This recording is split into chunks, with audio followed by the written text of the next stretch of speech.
All right, bro. It's another one of those videos where I don't put music in the background. It's just more raw, unedited thoughts.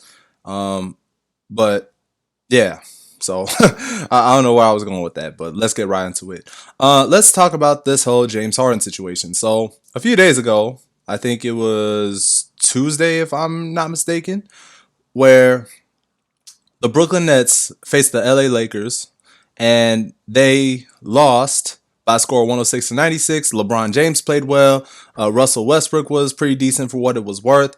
Anthony Davis and his presence made an impact on the game.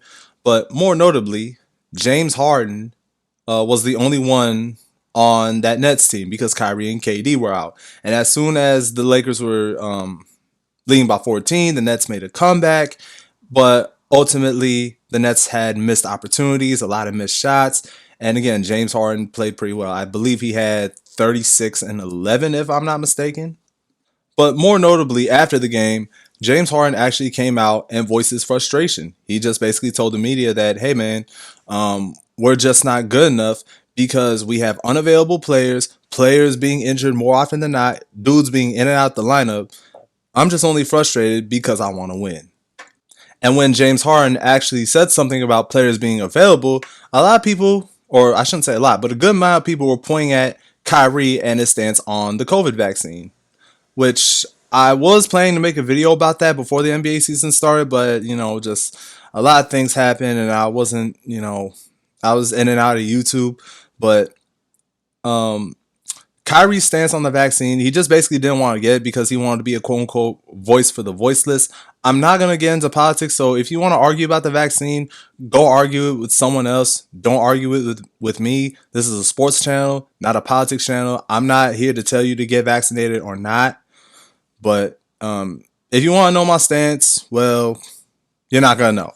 But anyways, a lot of people pointed at Kyrie and his him being a part-time player because he's only available for road games. And this is a problem too because when he came back against the Pacers, it looked like it was going to be all sunshine and roses for Brooklyn because they were finally able to have a fully healthy trio, even if Kyrie was part-time. But Kevin Durant suffered an MCL sprain because Bruce Brown ran into him. Same way Anthony Davis got injured because I don't know who exactly ran into AD, but it's the same type of injury. And that was not good considering the fact that the Nets at one point were first seed in the East, but because of the recent slump that they've been in terms of wins, they are currently sitting at fifth last time that I checked. So why am I making this video? Well, I guess I'm here to play devil's advocate, I guess, or it's just I don't know. I just want to explain to y'all my thoughts on the whole James Harden situation. So, number one, there was a report by Woj that said he has repeatedly told management, ownership, and those in the Brooklyn Nets organization that he's committed. But I truly believe he's doing that to save face because there are rumors of him being sent to Philly, whether it's through midseason trade or signing with them in the offseason. And he also wants to test free agency. And a lot of people are pointing at Philadelphia as a potential organization that he can team, uh, a potential organization that he could land he could land with next. I don't know why I stuttered on those words, but take it for what it's worth. Again, raw and unedited thoughts, no music in the background. But again, I do believe that he is only saying that to save face because we've seen a lot of players, Kyrie Irving being one of the more notorious examples, because back in 2018, he told the Boston fan base that he was committed to being a Celtic for life. And there was actually a funny picture where it was Al Horford in the background with the bro, you are capping face. You know what I'm saying?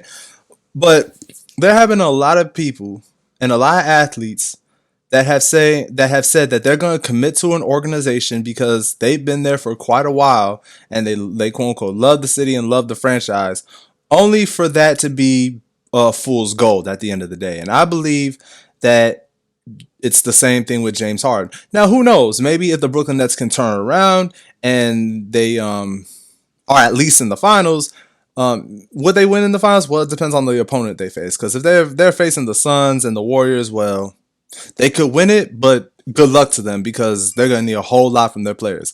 That was my iPhone, not yours, so don't worry about it. And more recently, after those reports came out, the Nets actually decided to shut down any trade rumors surrounding their third star in James Harden because they could have looked at his press conference and be like, man, he's a bad locker room teammate. If he's gonna project this type of energy, blah blah blah, he's bad for PR, bad for business, blah blah blah. But they decided to not trade him, which is actually a better look for him because if they did trade him right now to the Sixers or to any other team he wants to go to, I personally believe that it will be a much worse look on them than it would be for James. But Harden wouldn't look as great either because a lot of people said he quit on the Houston Rockets, which, to put it into context, if y'all just tuned in, James Harden spent 9 seasons or 8.5 seasons, I guess you can say, in Houston.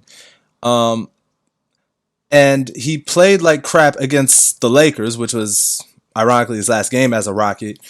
And then he came out and just told the guys, "Hey, man, we just ain't good enough no more. I love the city of Houston. I'm forever grateful that they raised me into the player that I am. But if I have to keep doing this for 5 more years in my contract, then it just tells me that we ain't good enough." And that was his calling card to leave. And that was also the Rockets' bird call to basically trade the superstar. And to add on to that, it's also bad enough that he's averaging his lowest amount of points since his last year in Oklahoma City, where he averaged 16 a game, and then his first season in Houston, where he averaged 25 a game. Ever since that, actually, to put it into context, I always say that. But to put things into perspective, after that 2013 season, he would go on to average 26 or more points. And as of this year, and even in his half season in Brooklyn, he kind of averaged his lowest points per game since the 2011-2012 campaign with OKC as the sixth man, and his first season where he was rising to superstar status. He's averaging his lowest points since then, but partially because he's having a more reduced role as being a facilitator. If he needs to get his numbers, he's gonna get his numbers. He's pretty good in the assist department, but even still, he just feels like, man, if I have to do what I did in Houston, it's gonna be frustrating because I did what I had to do to give the Rockets a chance to win every single game, even with Chris Paul, even with Russell Westbrook, even with Dwight Howard. I will shoot as many times as I can in order for us to win the game.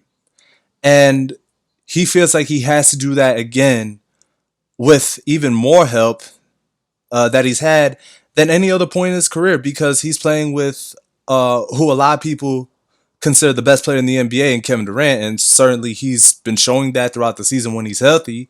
Obviously, some will say LeBron, others will say it's Giannis, others will say it's Steph Curry, but we don't need to get into that.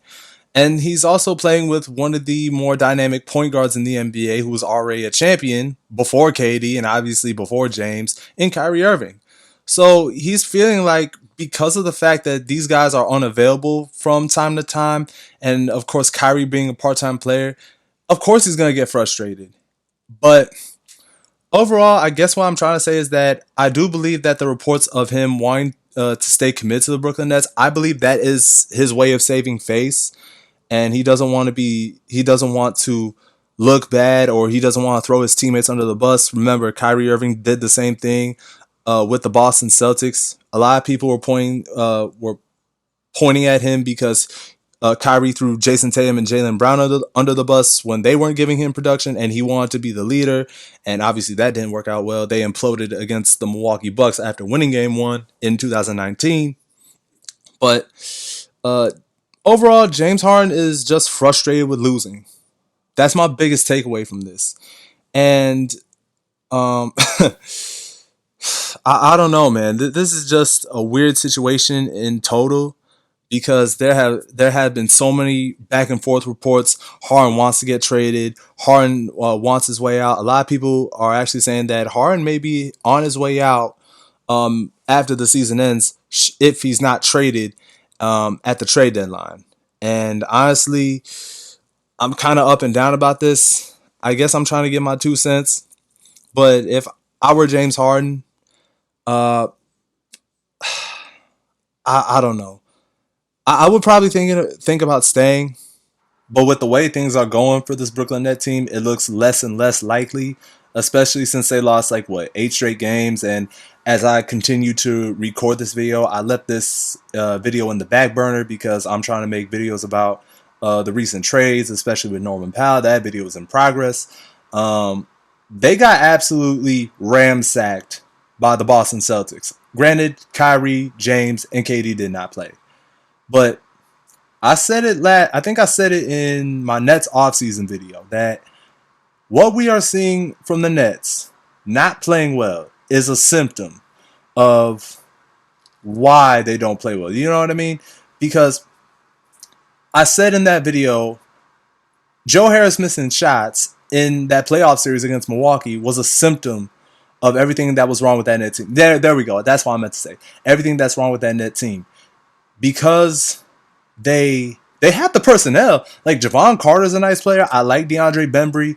Bruce Brown fell off a cliff. Now I don't know what the hell happened to him, bro. Like, bruh, you missing layups and you ain't got the strongest hands in basketball, my guy. Like, come on now. Anyways, and Blake Griffin's a shell of himself. Patty Mills is a night and day player. There will be nights he looks like Steph Curry, and there will be nights where he looks like, I don't know, KCP. And Laker fans know exactly what I'm talking about when I make that KCP reference. But they have the pieces, but their offensive system, whatever system they are running, is not working, and it's showing right now. And I had high hopes for Steve Nash as a head coach, but unfortunately, for some reason, my man's ain't producing nothing.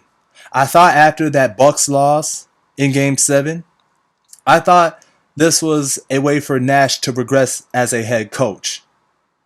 Like Ty Lue, like Steve Kerr, like Nate McMillan. All of them who are really good coaches. Ty Lue and Steve are great, while Nate McMillan is pretty good for what it's worth, but I don't know. He's just not it, bro. Like, damn.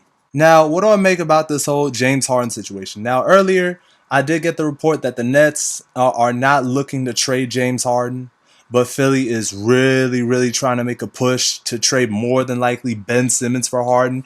And if you actually think about that, it's actually a pretty solid trade because Brooklyn gets a solid defender. Granted, Ben Simmons cannot shoot to save his life. I was heated at him in my timeline video and my series recap vid I did last year about the Sixers are down bad and terrible and Simmons and Bennett's garbage as hell. I did slander him. But what I cannot take away is that he is a solid passer and a solid defender, which is what the Nets need. But the problem with that is that when you need him to score, the guy is going to be afraid to shoot. And in the aftermath of what we saw in that Game 7 versus the Hawks, there is a reason why many teams are kind of on the fence about getting Ben Simmons because of how he's handled his business in the aftermath of Game 7. Now, I'm not asking Ben to shoot 8 threes like LeBron is doing because everyone compared him to LeBron James. But if he can be like a LaMarcus Aldridge type player where he can have a reliable 15-foot shot, right? And he can take dudes off the dribble, take dudes off the post, similar to what LaMarcus can do. I think that's enough for Ben to transcend his game. And I do think that will help him. And if the Nets do get him, that will help the Nets in the long term. But I don't know where the Nets go from here. They are imploding right in front of our eyes. Maybe if Kyrie, KD, and James are all healthy, and if Kyrie gets his vaccine, then maybe I'll change my tune. But I think Harden has to play better. I honestly hope so because this year he either looks like the James Harden in Houston or he looks like a shell of himself. And as a basketball fan and as someone who has loved James Harden and has tried to study his offensive game, it can be really upsetting to see because I did have Harden at one point as one of my favorite shooting guards, and some will say point guard, whatever. But he was one of my favorite players in the league at one point. And it's sad to see him go out like this. But yeah, that's my thoughts on the whole Brooklyn Nets situation. It's really weird, and I don't really know how they can get better other than wait until KD and Harden come back and wait until Kyrie is fully healthy enough and gets his shot in order for him to compete with the team night in and night out instead of only going for road games. But that's just me. Um, yeah. Uh, that is my, I guess, semi-series recap vid. I just don't feel like putting music in the background. This video is long enough as it is, so yeah, I hope you guys enjoyed me rambling. More videos coming soon about the trades, and y'all know this video. Anyways, that's the end of this video. I'm X. Deuces.